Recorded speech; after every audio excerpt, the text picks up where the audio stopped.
Hello guys, আমি miss Priyanka. তো আজকে অনেকদিন পর ফিরে আসলাম। তো ছাড়ো ওগুলো। তো আজকে আমি কিছু বানাবো না, বানাবে আমার মা। সেটা হলো চাল কুমড়োর পুর বানাবে। তো চলো দেখাই কিভাবে বানাচ্ছে রেসিপিটা। চাল কুমড়োর পুর বানানোর জন্য এটা সেদ্ধ করা চাল কুমড়, আর এটা হলো এটার ভিতরে পুরটা। এটাতে সর্ষা পেস্ট করেছিলাম আগে, তারপর রসুন, পেঁয়াজ আর মরিচ, পরিমাণ মতো নুন, আর এটা হলো বেসন। এবার এতে পুরগুলো এটার ভিতরে ভরবো, তারপর গরম তেলে ফ্রাই করব। এই যে মা এখানে পুরগুলো চাল কুমড়োর ভিতর ভরে নিচ্ছে।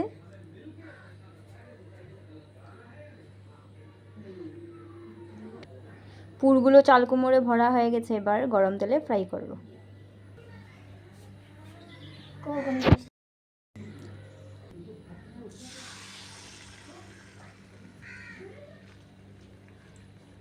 এবার গরম তেলে ফ্রাই করছে মা পুরগুলোকে। চাল কুমড়োর পুর আমাদের রেডি হয়ে গেছে। এবার খাবো, খেয়ে দেখবো কিরকম হয়েছে।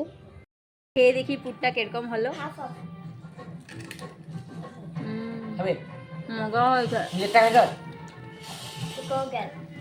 অনেক টেস্টি হয়েছে। তো চলো আবার দেখা হচ্ছে নেক্সট ভিডিওতে। ভিডিওটা ভালো লাগলে লাইক, কমেন্ট, শেয়ার আর সাবস্ক্রাইব করে দিও। টাটা।